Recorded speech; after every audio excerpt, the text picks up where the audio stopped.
Your Excellency Prime Minister, Your Excellency Deputy Prime Minister, Honourable Minister, Mayors, Excellencies, ladies and gentlemen, a warm welcome to you to the 16+1 Summit panel discussion on transport and logistics. My name is Kaspars Briškans.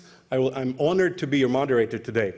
Transport and logistics cooperation has been one of the cornerstones of 16+1 cooperation, not only in promoting enhanced connectivity through different means of supply chain development, but also by joint efforts in infrastructure development. Earlier this year, the transport ministers of the 16+1 countries met here in Riga, hosted by Honourable Minister Augulis, and they adopted what is known as the Riga Declaration on Logistics Cooperation. Among many highlights of that declaration, the ministers emphasized the importance of China's Belt and Road Initiative. They called for enhanced connectivity, particularly between China and the CEE region, as a precondition for a successful and efficient Euro-Asia connectivity. They also reiterated their commitments to facilitate the reduction of administrative barriers and removal of bottlenecks, especially when it comes to customs, cross-border shipments, and transport documentation. The ministers also called for an integrated approach in mapping the development of corridors by taking into account the different initiatives, not least China's Belt and Road Initiative, but also, and very importantly, EU's TEN-T network and its extension to the Balkan region. Today we have a very impressive lineup of speakers, combining top-level political dignitaries and political leaders. So in the interest of our very short schedule, I would like to give floor to Honourable Minister Augulis, who is in many ways your host today. His distinguished contributions to this format of cooperation range not only from hosting the historic first Transport Ministers meeting, but also his personal initiatives taken on a bilateral level to elevate the Latvian-Chinese transport dialogue to a whole new level. So, Honourable Minister, the floor is yours.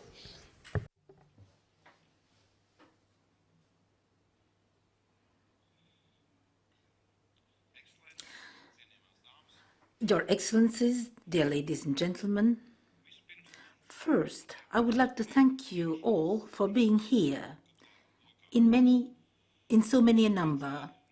It makes me very happy to see so many people, and it proves the huge potential that exists for cooperation in the field of transport and logistics in the 16+1 format.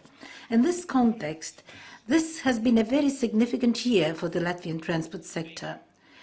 For the second time running, in the format of 16+1, Riga has brought together the principal national players of the transport and logistics industry, the interested parties, and most importantly, the potential cooperation partners. I'm indeed pleased to see that today I am addressing an audience even bigger than in May, when we came together for the business conference held within the framework of the first 16+1 meeting of the Ministers of Transport. Contemporary business has many aspects to be taken into account, but I am confident to say that transport and logistics are among the most important challenges. Business is becoming ever more global. As before, it is based on ideas, willpower, determination, and a tiny bit of good fortune. It is also essential to note the economic and political frameworks that come with their restrictive requirements while opening up opportunities for cross-border trade and providing for a range of preferences. As I stated before, business is becoming global, so transport has a growing role to play. Transport today is not just about delivering materials to production facilities or goods to consumers within the borders of a single country or region. Given the contemporary process of globalization, cross-border transport infrastructure plays a continuously growing role in production, carriage, and deliveries. We here represent Asia and Europe. The two parts of the world have historically developed very differently and at a great distance from each other. But our current possibilities allow us to develop a diverse range of transport connections and choose the route that best fits each delivery. On the map, Latvia is on the crossroads between Europe and Asia. On the Asian side, our advantage is our railroad infrastructure connected to Russia, but facing the European market, Latvia, as a member state of the European Union, can offer in its ports and special economic areas conditions that are particularly advantageous for entering the European market, coupled with a number of tax benefits. Apart from that, we are implementing an ambitious project to integrate within the European railroad system. We have been putting a lot of effort into making our transport infrastructure attractive to cargo carriers. We have created a truly effective infrastructure. We have 3 ice-free ports and well-placed and excellently developed railroad and motorway junctions. Transport and logistics play a significant role in Latvian economics, and it is an important source of income for our economy. So we work hard to position ourselves as a convenient and active section of the transit corridor. And our partners appreciate us. In this context, I would particularly want to stress the cooperation between Latvia and China, with a number of successful projects already implemented.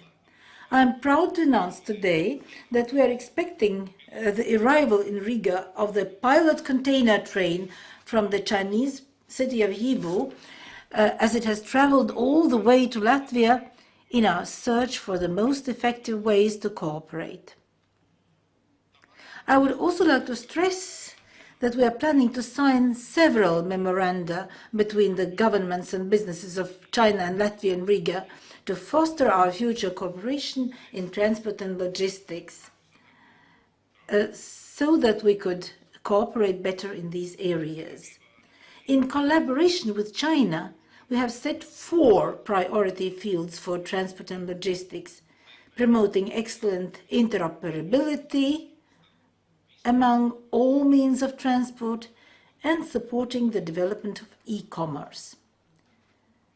The priorities are development of container traffic in the railroad sector, development of ports and terminals providing for effective freight forwarding solutions for the economics of Russia, Belarus and Central Asia, cooperation in air transport through developing both the passenger and cargo businesses and logistics, development of industrial zones through the use of the special economic area status.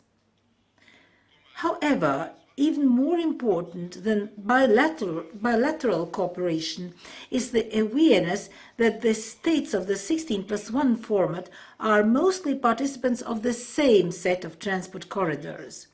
For this reason, we believe even stronger that they have to be partners rather than competitors. As the Ministers of Transport convened in the 16+1 format in May, we agreed on the Riga Declaration in the field of transport, defining our common goals and future vision. We were of a single mind that it was important to promote information sharing on transport and logistics in the 16+1 format. We stressed the need to strengthen bilateral and multilateral cooperation to work on transport corridor development, on establishing container train routes between China and Europe, and develop transport connections of the 16+1 format states, given the projects already implemented by the logistics sectors of China and third countries. We also acknowledged that we needed to work on better management of the border crossing procedures so that transportation chains would function at maximum efficiency. And one of the main points of the declaration emphasized that we had to coordinate our activities since we can achieve more by working shoulder to shoulder. To provide for this coordination, at last year's 16+1 summit in Suzhou, Latvia was assigned the high task of establishing and hosting a Secretariat on Logistics Cooperation in Riga, which was opened in May. I'm sure that today's forum will open up new development visions for many participants, and new partnerships will be formed. With all sincerity, I invite you to use this opportunity of seeing so many representatives from the sector and from the governments together to discuss the topics of your interest.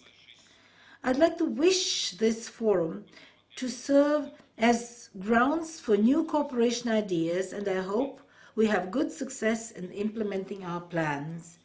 Finally, I would like to close my address by announcing the presentation video of the Logistics Secretariat, which might be an excellent illustration to what I have said. Thank you very much, and let us watch the video. It is human nature to strive for knowledge, development, and wholesome life. Since ancient times, different cultures, different worlds are eager to meet, to explore, and to learn from each other, striving for perfection.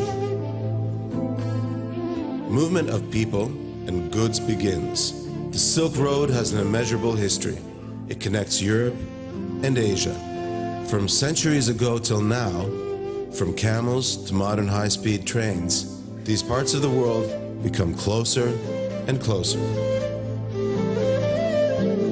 We can all achieve more when we work together. Differences do matter, but common goals matter even more. Under the comprehensive initiative, China's 12 measures for promoting friendly cooperation with Central and Eastern European countries, the 11 EU member states and 5 Balkan countries have agreed to create an efficient mechanism aimed to bring us even closer and to facilitate communication and to let us get better knowledge of each other. A necessary precondition for this is efficient transport and logistics. To achieve the best results, 16+1 format members have entrusted Latvia with the responsibility of establishing and hosting a secretariat on logistics cooperation. 17 capitals are being connected to each other, forming a new star constellation in the logo of the secretariat. This symbolizes mutual interests, interaction, strong ties, and desire for development. This finds a reflection both in the sky as well as here on Earth and in Latvia.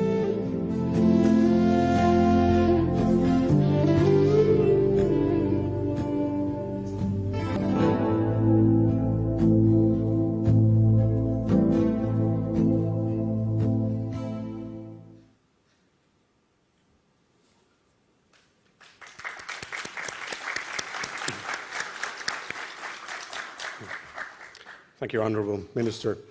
Macedonia has been a very active member of the 16+1 family, sitting on a geographical hotspot on the strategic transport corridor between the Greek ports in the south and the Balkan region. It has also attracted sizable Chinese investment, not least in its railway and highway infrastructure. At the same time, Macedonian Railways is the first user of Chinese-built train sets. So it is my true honor to invite His Excellency, Deputy Prime Minister of Macedonia, Vladimir Peševski.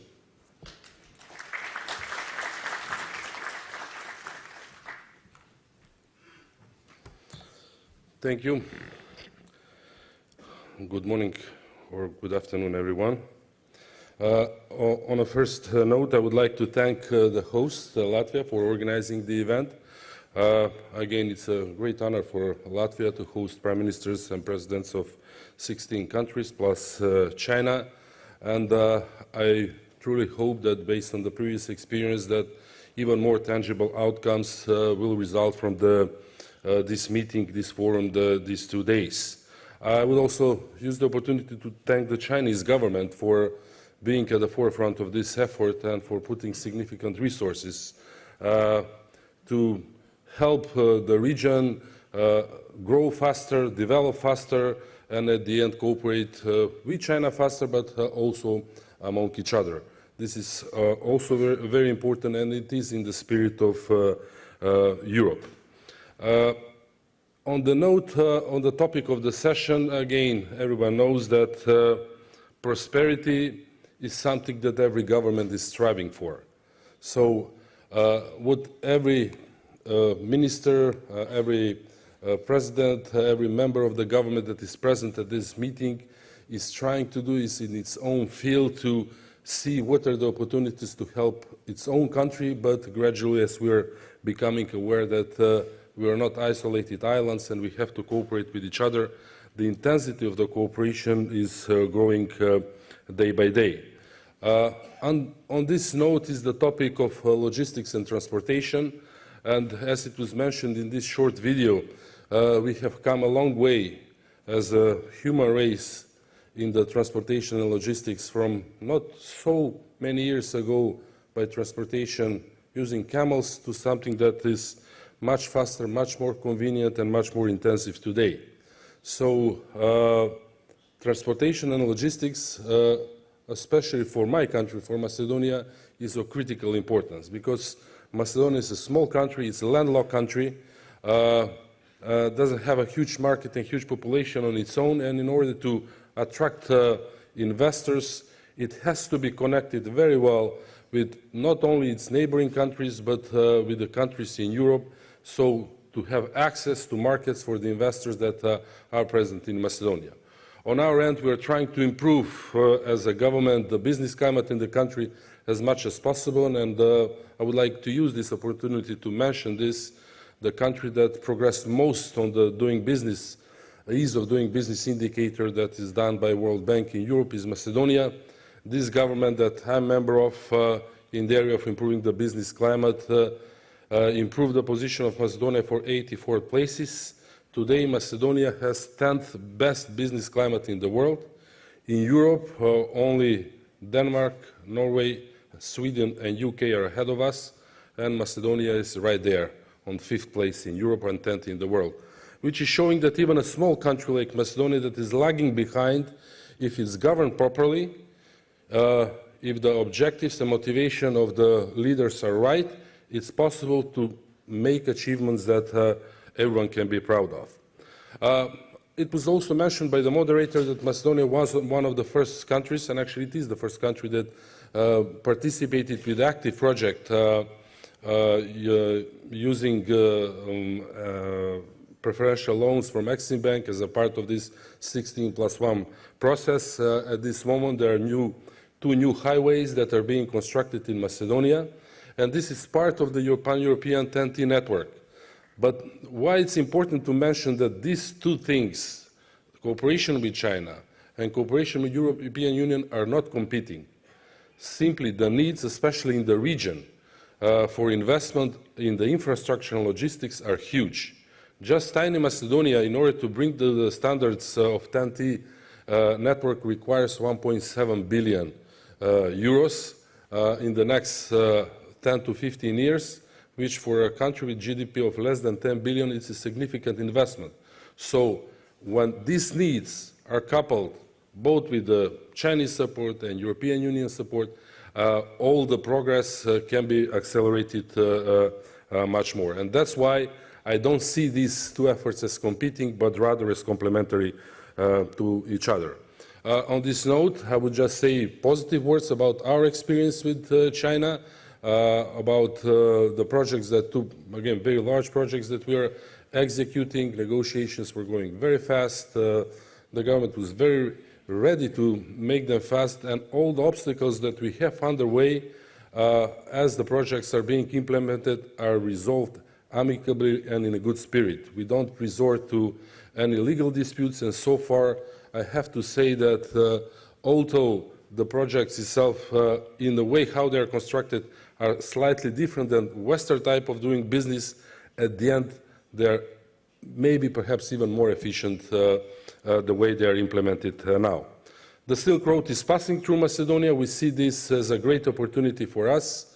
We are supportive of construction of fast railway from Greece to the heart of Europe. We believe that there are two parallel corridors, how goods from Far East can arrive to Europe.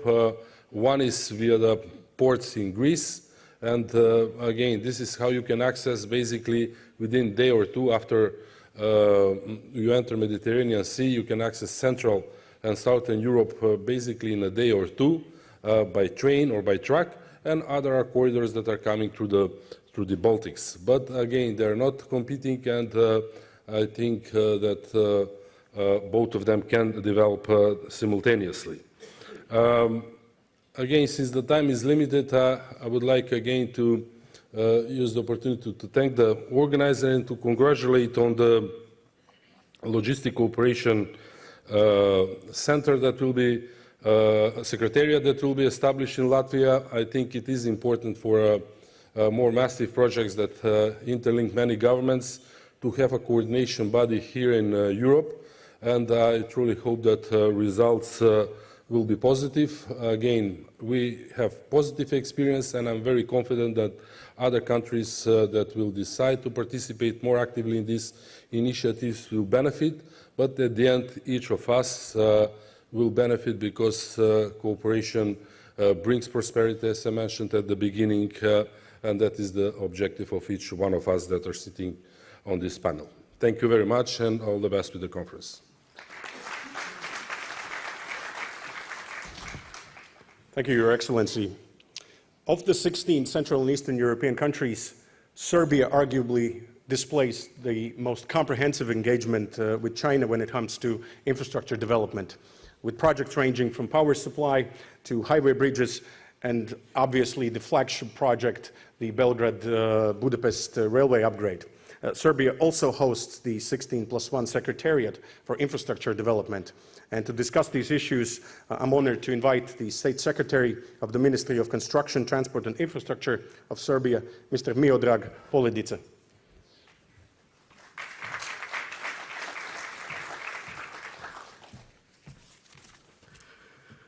First of all, I would like to thank you to Riga and Latvia, because I know how is requested to organize this summit, because 2 years ago in December in Belgrade we organized the same thing, and we know that is quite, let's say, requested, demanded, but for now I think it's everything excellent, and I can congratulate for the organizers, because we have excellent summit and we have possibilities to talk about all cooperation that we can develop from this region with Chinese. Ladies and gentlemen, dear colleagues, dear friends, I come from Serbia, a country with a central position in Southeast Europe. I belong to a government strongly dedicated to improve the condition of living of our citizens and economy, based on the economic reforms, political stability, cooperation with the region and international surrounding. Our priority is to speed up the process of the accession to EU, not undermining future development of our economic and political cooperation with China, Russia and BRICS countries, and all other that shares our values of peace and mutual benefit cooperation. After a period of stagnation, the economy of Serbia is recovering and is one of the very few countries that have obtained GDP growth in these hard times. GDP growth for Serbia in 2016 is about 2.7%, and for the next year, prominent world institutions predicted a growth 3.5% of GDP. Growth of economy is due to acquired measures of fiscal stability, institutional reforms and reconstructions. In the previous few years, we have done a lot in order to enhance legislative in Serbia. Business environment is being improved and the needs for investors are huge. Serbia has attracted over 26 billion euros of inward foreign direct investment since 2000. One of the visible results is the fact that Serbia has reached 47th position of World Bank Doing Business list. We are in the top of 10 global reformers this year, and the reform on construction permits was the main reason for these results. We will continue to introduce e-services and speed up procedures in all aspects of doing business, as we want to reach top 20 next few years. The other element without any doubt, made a large contribution not only in attracting foreign investments, but in increasing productivity and economy, are improvements in transport infrastructure achieved in the last few years. Total value of all infrastructural projects in Serbia is around 15 billion of euros. Some of the projects are currently in progress, but some of them will carry out very soon. The finalization of the projects from the area of railways, roads, inland waterways, air transport and intermodal transport will mean that Serbia has fulfilled the mission and become an integral part of Europe.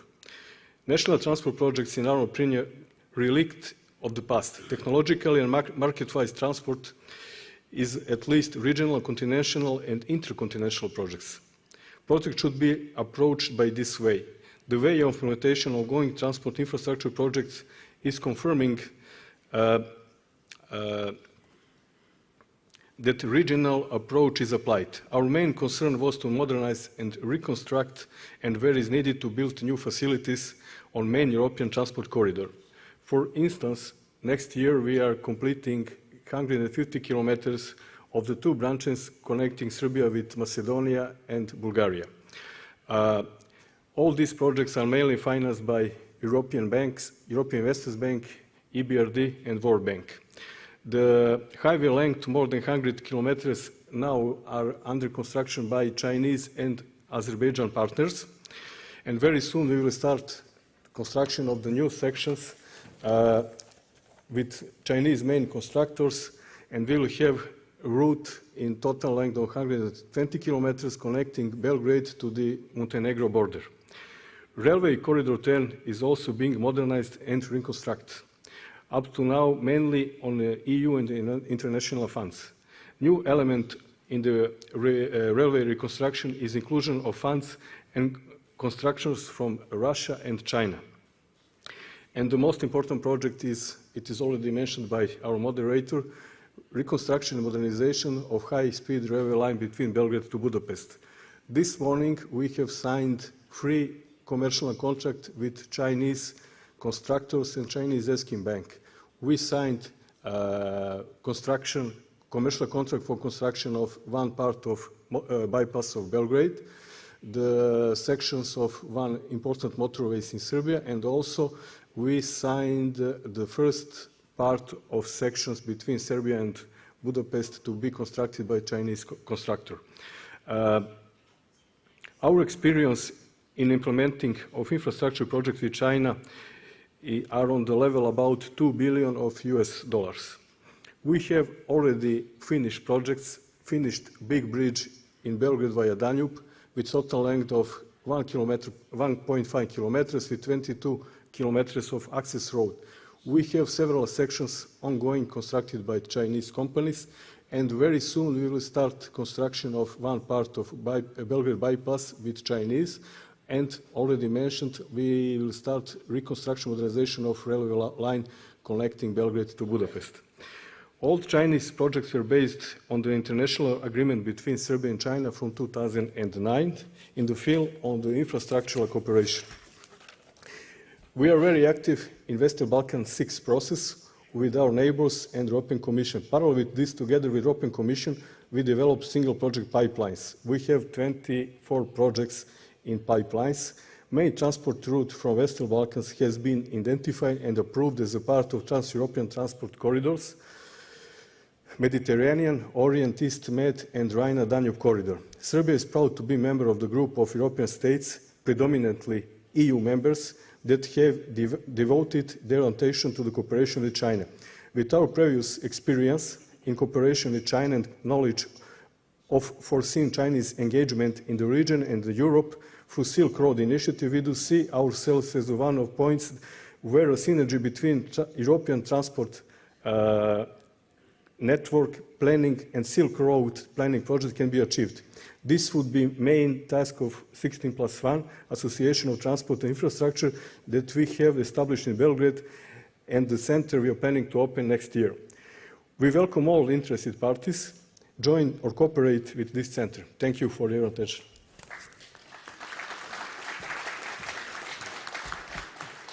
Thank you, State Secretary. As one of modern China's first truly free marketplaces, Yiwu has been hailed as the world's largest small commodities wholesale market, and thereby it's naturally one of the main points of origin for Euro-Asian rail container traffic. Launched already in 2014, the world-famous Yiwu-Madrid train is, as we all know, the longest railway route in the world. And today, a train from Yiwu arrives here in Riga. And to tell about it, we have the Honorable Vice Mayor of Yiwu City in China, Mr. Xiong Tao. But before Vice Mayor's speech, we start with a video. Yiwu, a city built on market, provides a wide variety of commodities and perfect supporting service for commerce, and attracts more than 200,000 visitors and businessmen from all over the world daily. Great logistics demand boosted by increasing commodity trade-led market foundation for international railway logistics. And Yiwu Xinjiang, Europe. Cargo train emerges at the right moment. The plan of Yiwu Xinjiang, Europe cargo train was put forward by Chinese President Xi Jinping at the meeting with Spanish Prime Minister Mariano Rajoy on September 26, 2014. And on November 18, 2014, Yiwu Xinjiang, Europe cargo train started from Yiwu.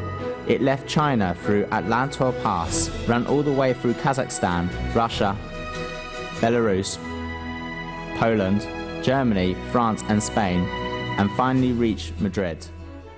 The whole journey is 13,052 kilometers, making it the longest international cargo route in the world. On December 9, 2014, the first Yiwu Xinjiang, Europe cargo train arrived in Madrid. Spanish government held a grand welcome ceremony with the presence of officials from Spain Customs, Railway Department and also ambassador to Spain from countries along the route, making it worldwide hotspot. It takes only 17 days for the train to travel all the way from Yiwu to Madrid, thus becoming a third international logistics mode between sea transportation and air transportation. 1,000 years ago, the Arabic merchants found the camels can save half the cost of the hay consumed by the horses. Thus, the camel team became the economical transportation tool on the old Silk Road. Nowadays, the Yiwu Xinjiang, Europe cargo train across the Asian and European continent has played as a role of the camel team of the new Silk Road.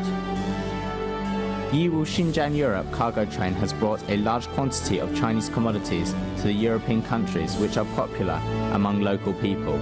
The European SME commodities such as red wine, olive oil and milk powder have also entered Chinese families. As an international logistics brand integrating with the Belt and Road Initiative, Yiwu Xinjiang, Europe cargo train has 8 routes, including Yiwu Madrid, Yiwu Iran, Yiwu Central Asia, Sea Rail Combined Transportation, Yiwu Russia, Yiwu Afghanistan, Yiwu Belarus, and Yiwu Latvia,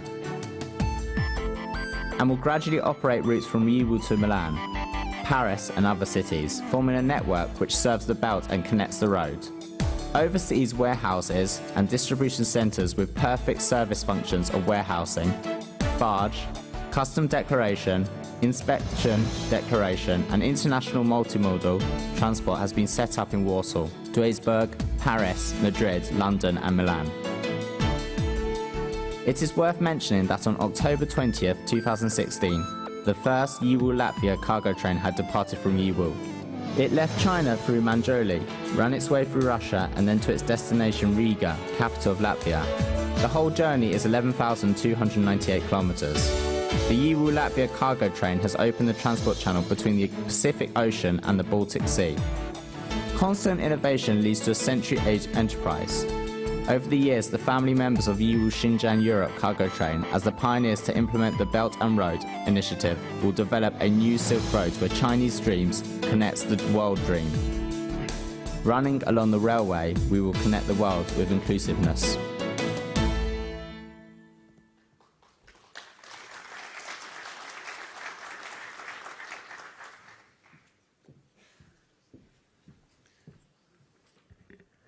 Well, thank you very much, Caspus. Mr. Deputy Prime Minister, Excellencies, colleagues, ladies and gentlemen, good afternoon. 2 weeks ago, thanks to the support of the Latvian Ministry of Transport, Latvian Railway and China Railway, the first EU-Riga cargo train left my city, Yiwu. In a few hours, the Minister Augulis, President Benzins and I will be the central station to welcome the arrival of the train in Riga. The train carries not only daily necessity goods like clothing and hardware, but also greetings from the Chinese city Yiwu and its 2.2 million citizens to the families in Latvia and in other Central and Eastern European countries. Chinese President Xi Jinping first initiated his idea on the Silk Road economic belt in Kazakhstan 2016, where he announced his grand plan, building a transportation passageway connecting the Pacific and the Baltic. Premier Li Keqiang, who will speak on this stage later today, has been on many occasions calling for Asia-Europe interconnectivity. We are very proud that by the EU-Riga train, we are the first to turn the President's and Premier's call into reality. Yiwu, like Riga, is a city of trade. We have the world's biggest wholesale market with 75,000 booths. If you stay for 3 minutes in each booth and you work 8 hours a day, it would take you 1.5 years to go through the whole market. To balance the city's extreme trade surplus, the city government has issued a stimulus package for the import market, providing not only convenience, but also funds and loans for our importers. My colleague from China Railways will give you a more general intro of the China-Europe Express train. For the city, it all started on November the 18th, 2014, when the first EU-Europe train set out for Madrid. Over the past 4 years, more than 100 trains have transported more than 7,000 TEUs of goods to and from Europe. We have, of course, encountered and solved many challenges. For one, we have set up loading and unloading sites in Warsaw, Duisburg, and Paris, with distribution to most parts of Europe. 2, we started with household goods, but now are transporting machinery and electronics, among other goods. 3, we worked with our partners to improve efficiency in transport, in gauge shift, and in customs, cutting the running time to less than 20 days. 4, we have opened a return line. As a result, trade between Yiwu and the European Union saw a 20% increase in 2015, and imports from the EU had a most remarkable 92% increase in the first half of this year. Ladies and gentlemen, 2 years ago, we did not know the meaning of the departure date of our first train to Europe, November the 18th. We do now. It feels like destiny that by opening the new route to Riga, we are not only celebrating the 5th 16+1 summit and the 2-year anniversary of EU-Europe train, but also the 98th Independence Day of Latvia. The first EU-Riga train gave us many opportunities. With only one gauge shift, it runs through 11,000 kilometers in nearly 14 days. Shipping, on the contrary, needs 35 days. As Premier Li Keqiang discussed with his Latvian counterpart yesterday, Latvia can serve as a transit point for the train cargo to and from Europe and generally strike a trade balance. That is why we are confident that the Riga train would be equally successful as, if not more successful than, the Madrid case. We do hope we can send more trains to Riga in the near future and further open a return line when the time is ripe. For this purpose, we will need your kind attention and assistance, political and business leaders in this room today and in 16+1 countries out there. We need you to help us explore potential business partners, to expand trade and industrial cooperation, to extend infrastructure interconnectivity and logistics distribution lines, and exterminate all visible and invisible trade barriers in order to make this project a continuous win-win success. Ladies and gentlemen, we do believe with our joint efforts, the train today will not be the only train, but the pilot for many trains to come, as well as many trains to go, making it the next highlight project between China and Latvia and the next highlight in 16+1 cooperation. Thank you very much.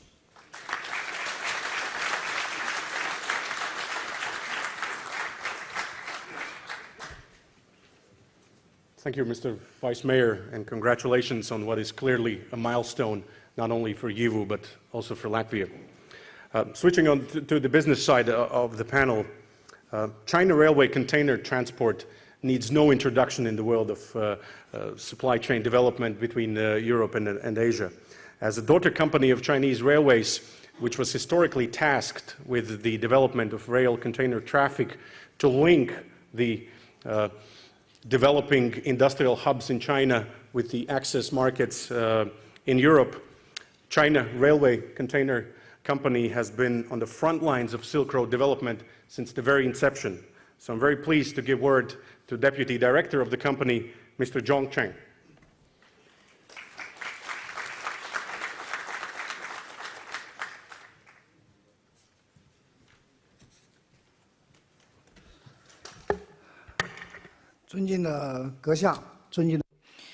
Distinguished guests, ladies and gentlemen, good morning.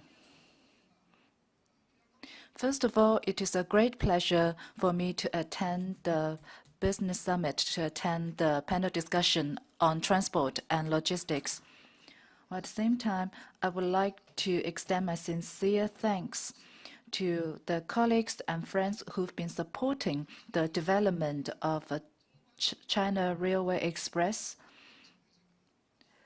In recent years, the CRE has been developing very fast. It has become an international hot topic.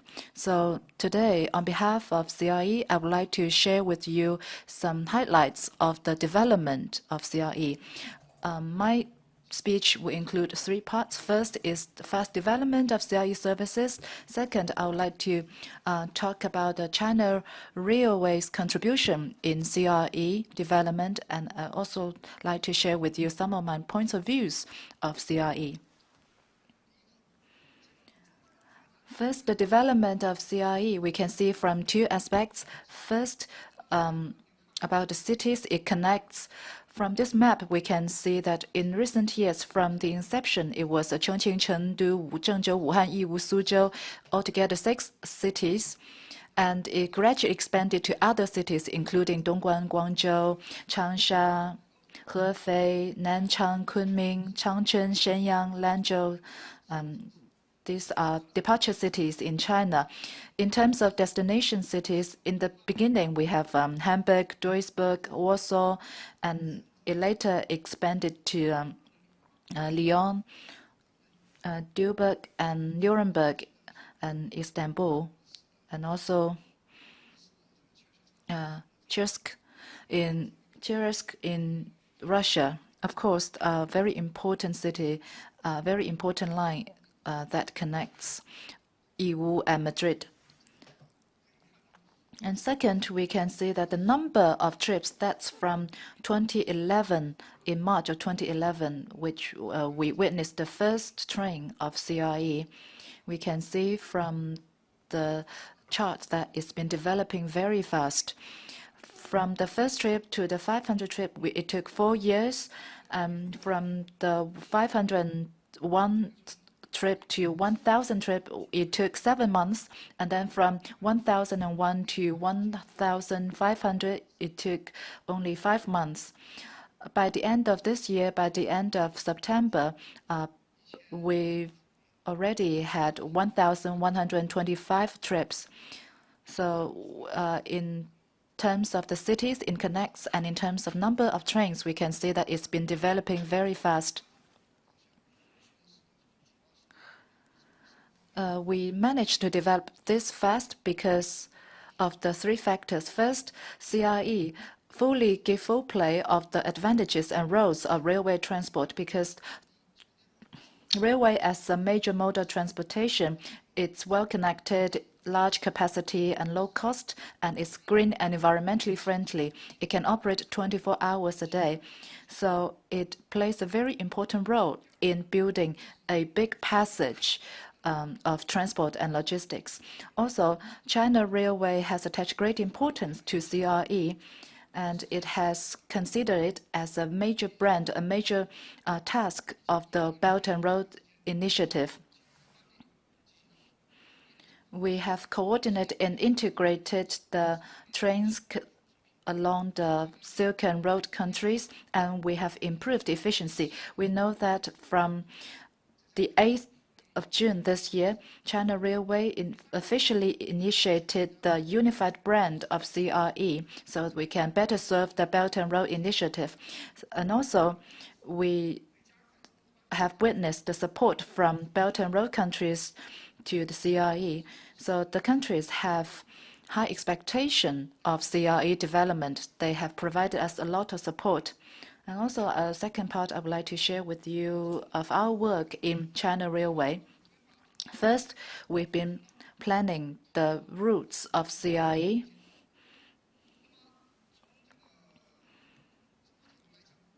We have planned 3 routes connecting west and east.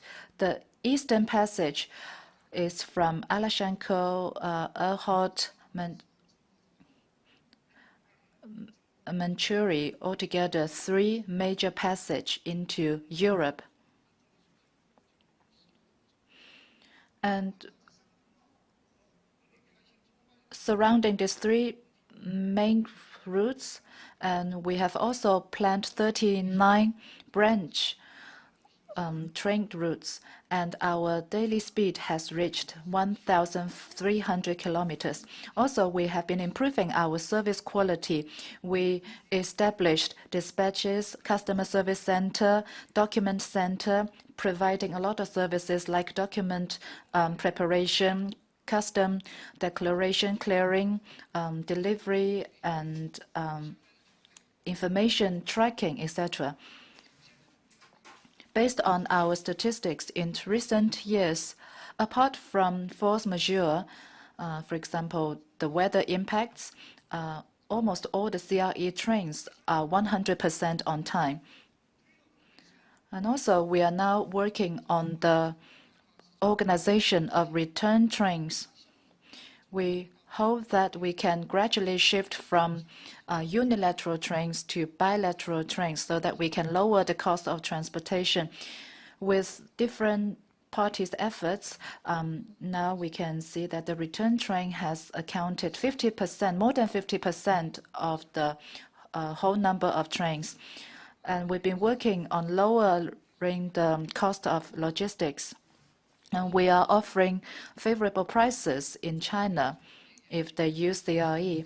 And we have established price coordination mechanism with countries along the route so that based on the spirit of mutual benefit and mutual cooperation, we are able to introduce competitive through rates.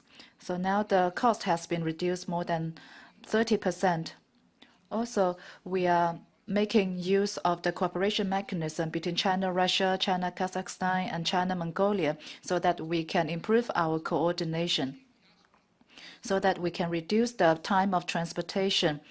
So we, the whole journey time is within 12 to 15 days, and the fastest is 10.5 days. So CRE is a green and environmentally friendly mode of transportation. It has received a lot of attention from the governments from China and abroad. Now, in the third part, I would like to share with you some of my points of views about the future development of CRE. In recent 5 years, we've been optimizing the operation model of CRE. So in the future, we're going to make more efforts to build this brand. so that we can share the result of development with the Belt and Road countries. First, we will optimize the operation of CRE. We are going to expand the international port transportation, and we will be working on the return train from Europe to China. And also, we would try to lower the cost, lower the price of CRE. Now the price is still higher than market expectation, especially in some European sections. The prices are higher than in Chinese sections. So we hope that in the future we can lower the price so that we can create a win-win situation among different countries and different regions. Also, we will continue to develop new products based on the current service. We hope we can have more new routes and new products.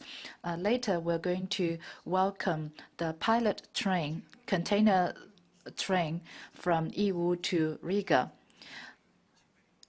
This route has shortened the distance between China and Baltic countries. In the next step, we're going to develop the container train from China to other European countries. And we're going to strengthen the marketing of CRE so that more companies will use our service. And the four aspects, we're going to facilitate the custom clearing process. We're going to improve our coordination with railway companies with different countries, logistic companies, and also quarantine authorities, so that we can have breakthroughs in terms of information sharing and clearing of customs. So that I hope we can achieve the target of finishing all the process within 12 hours. And also, we will improve coordination among railway authorities, customs, postal offices, and also trade and investment departments, so that we can further enhance the efficiency and service quality of CRE. Ladies and gentlemen, in the context of co-development, co-sharing, mutual benefit, and win-win, and also in the context of Belt and Road strategy, I hope we can have a better future. Thank you very much.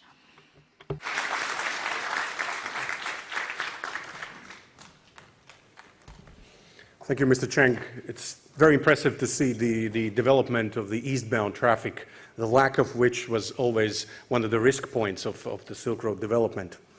Continuing on, Latvian Railways is one of Europe's largest rail freight companies by tonnage. And currently, it's aiming to diversify its reliance on the more traditional bulk cargo into containerized and intermodal logistics. And obviously, for Latvian Railways, China is a world of new opportunities. So next speaker is Mr. Edvīns Bērziņš, the president of the Latvian Railways. And in the light of the event that will take place after this panel discussion, I think he's probably the happiest man in this room.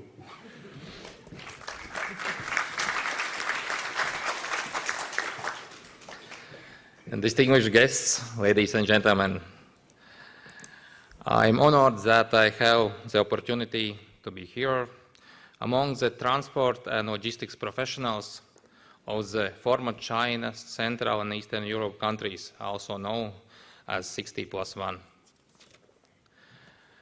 Latvian Railway is one of the largest companies in Latvia. It's one of the nationally strategic companies whose mission to ensure a steady and stable development of the transit industry. We aim to become the leader of the transport industry in the Baltics, a modern, efficient, environmentally friendly infrastructure and logistics company. Latvia keeps the leading position among the Baltic states in the freight transportation volumes. Latvian Railway is one of the largest rail freight transportation companies in the EU. Latvia, as a country of 1520mm gauge, can assure that railway container transport in the 1520mm gauge area is developing and has strong potential. However, despite this, Latvia, together with Lithuania and Estonia, are developing project of Rail Baltica. The railway lines of the Baltic states will be represented by both 1435 mm gauge tracks and the currently used 1520 mm gauge tracks. As a part of Rail Baltic project, it has been suggested to build a logistics park, dry port, in the territory of Latvia for processing railway cargoes in Salaspils. The park could become the point of coverage of the 1520 mm and 1435 mm gauge tracks for processing cargo traffic of the Scandinavian Russian-China corridor. Looking at the Latvia, you can see that we have a very special role on it. Our geographical location forming the EU external border with Russia and Belarus makes us a bridge between East and West, as well North and South. These years, Latvian Railway has developed good and reliable cooperation with railway companies of our neighbor countries, Russia and Belarus. 1520 mm Russian standard gauge railway in Latvia is completely integrated with Russian and CEEC countries, not only technically but also as regards rail standards and common information system. Talking about Belarus industrial power grade stone, today in few hours Latvian Railway and China merchants, China-Belarus Commercial and Logistic Cooperation are going to sign the Memorandum of Understanding. The main goal of memorandum is to improve compliance with the economic needs of the region, the transport connections and routes between Latvia and China, contributing to efficient rail connection between China and Scandinavian countries, especially in the framework of industrial park project Great Stone. Great Stone Park could be open a possibility for Latvian Railway to take part in processing the cargo traffic, since Belarus doesn't have access to the Baltic Sea. In addition, Latvia has own advantages such as three big ice-free ports, which are enjoying free port status with significant tax reliefs. I'm sure that everybody in the audience will agree with the view that transport infrastructure is one of the most important dimensions of the economy. It links the countries, regions, and cities.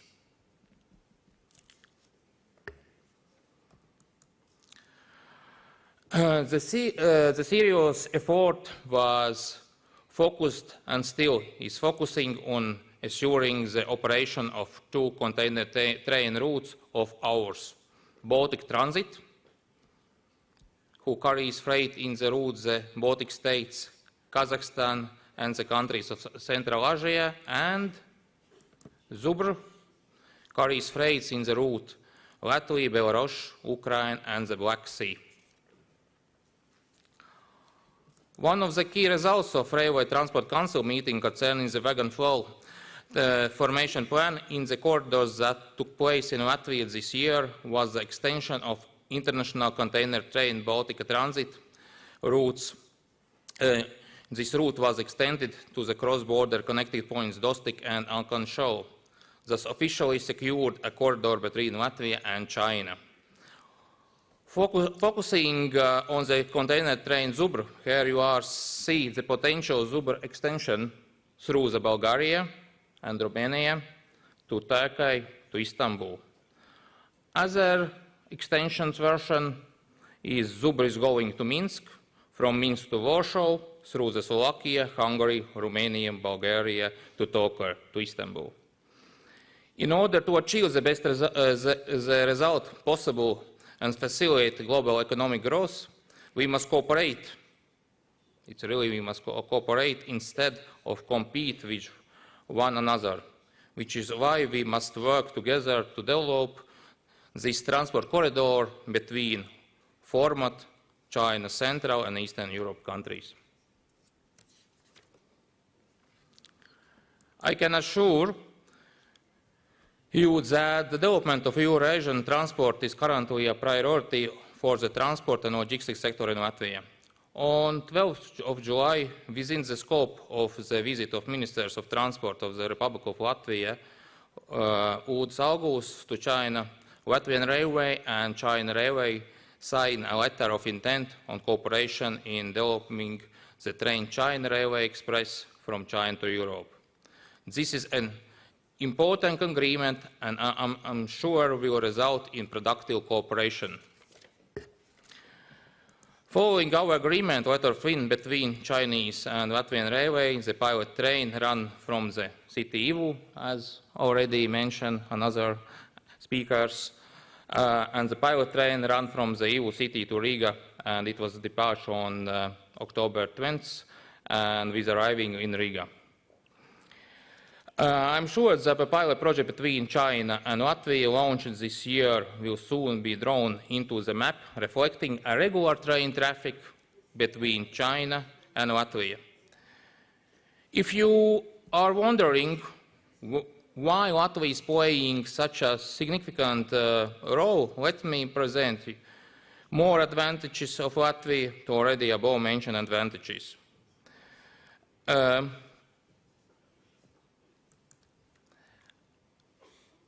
Due to the time limit and also about speakers, I skip some slides from my presentation, but we are working very actively at attracting Eurasian cargo flows and creating new transport corridors.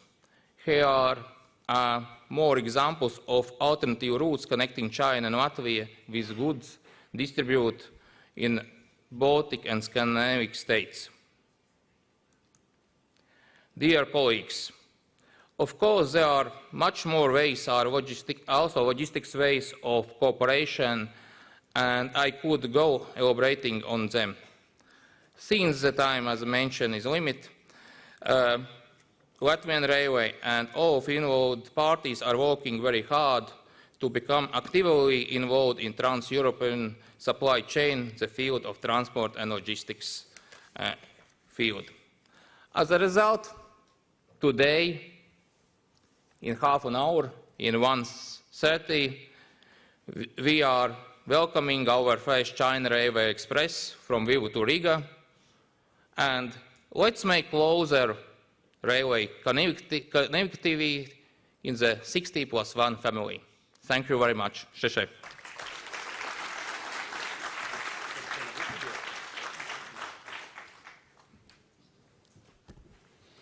Thank you, Edvins. It's indeed a very, very happy day. Rounding up this panel, and it gives me special pleasure that the person is not only someone with a very inspiring personality and business leadership, but someone I've had the pleasure of working closely with. Her business experiences range from the Volkswagen Group in the 80s to the Norwegian state-owned energy giant Statoil. She's currently at the helm of the Baltic region's largest ever transport infrastructure project, Rail Baltica. A true iron lady of the Baltic transport industry, Madam Baiba Rubesa, CEO of RB Rail.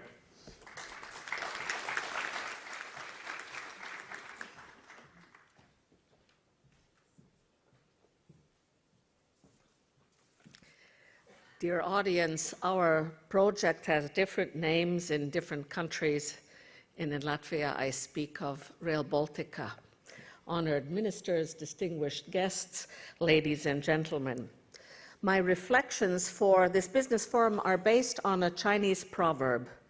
When the wind of change blows, some build walls, while others build windmills.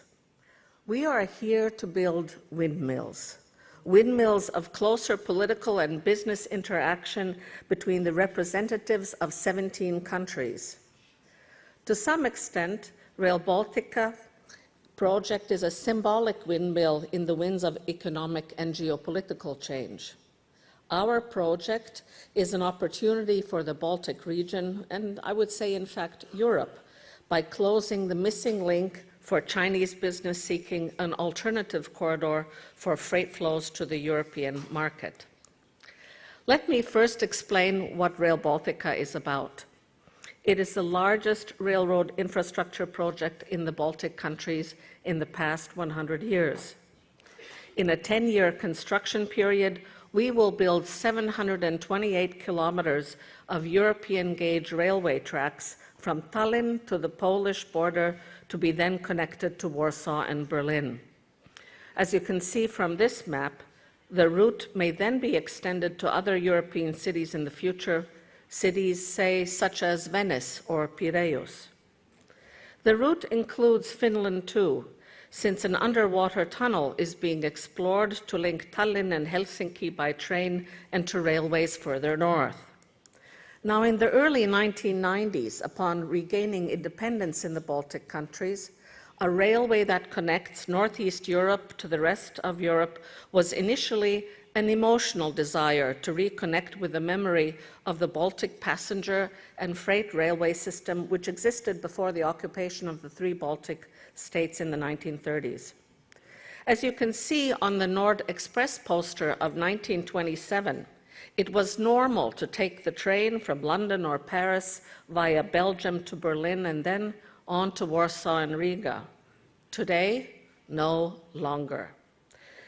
But 72 years after the end of World War II and about 25 years after regaining independence from the Soviet Union, we are finally re-establishing the European gauge railway to connect Estonia, Latvia, and Lithuania with Europe in a very tangible way. Rail Baltica is a greenfield project launched in 2014. It will allow for a maximum speed of 240 kilometers an hour for passengers and 120 kilometers an hour for freight trains. We expect that around 5 million passengers a year will take the train, and 16 million tons of cargo a year could be moved on the Rail Baltica railway. We're planning for 3 multimodal terminals, 5 railway passenger stations, and 2 airport passenger stations in 3 Baltic countries to serve our customers.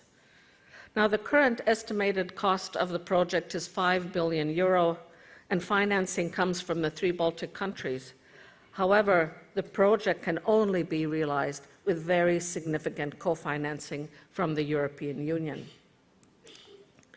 Rail Baltica will provide an opportunity to overcome the bottleneck situations of Chinese freight flows to Europe, as it will connect the European railway system with the Eurasian 15-20 millimeter gauge railway network.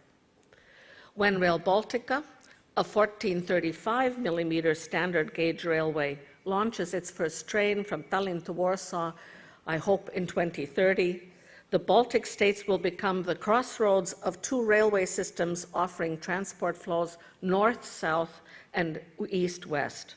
A fat blue line will be drawn from West Europe going north.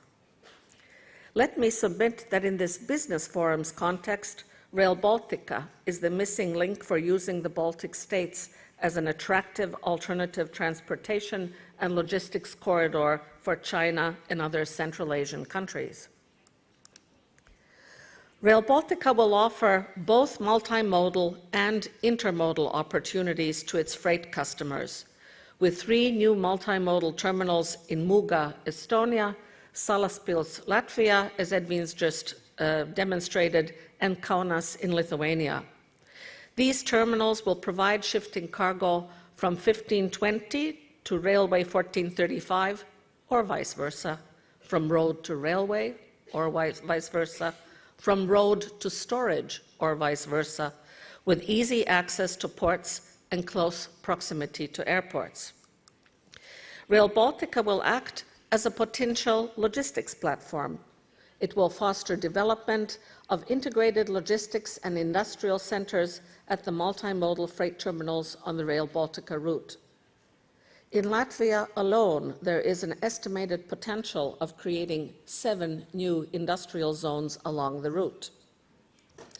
Now, our plan is to complete construction in the 3 Baltic states by 2025. While Latvia has already set the route, Estonia and Lithuania should finalize their national studies by early 2017. But our challenge is to manage all studies and technical design and already some construction almost in parallel for the entire route to be completed on time. Let me emphasize that Rail Baltica is a crucial component, and I'd even call it a key missing link in the European North Sea Baltic Core Network corridor. Starting in Helsinki and heading southwest through the 3 Baltic states, Poland and Germany, all the way to the great port city of Rotterdam in the Netherlands. As a key component of this core network, Rail Baltica customers will enjoy this network's benefits. It will connect capital cities, ports, airports, and other strategic objects in the European Union. It will connect to other EU TEN-T corridors, and it will irreversibly establish infrastructure for north-south freight and passenger flows, as well as enhancing east-west flows. Before ending, though, let me expand on the possibilities of the Rail Baltica network even further and point to another future windmill. Sweden and Finland are in the process of developing a future transport and logistics network around the Bay of Bothnia, including the ambition to build a railway from Helsinki to the very north of Norway, namely Kirkenes. A decade or 2, or maybe 3 from today, this will provide further opportunity for Rail Baltica to be an essential part of a transportation chain, ensuring even more freight flow from north to south, from Central Asia to European markets. The potential of Rail Baltica I have outlined to you is of key importance to all 17 countries in today's audience. 4 Central and Eastern European countries are already part of this project, and over time, even more may gain benefit from the new economic corridor. I believe that the Baltic states, with its multimodal, intermodal, and integrated logistics platform and railway distribution solutions, can become a gateway for China to Central and Eastern Europe. Ladies and gentlemen, Rail Baltica is still a project to implement in the next decade. But let's remember that when the wind of change blows, some build walls while others build windmills. Winds are blowing and change is certainly in the air.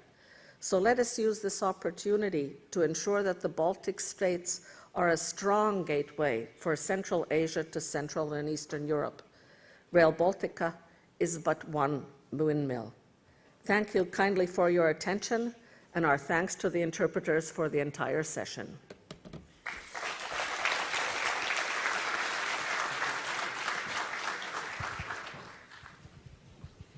Thank you, Baiba. And that concludes the 16+1 Summit's panel discussion on transport and logistics.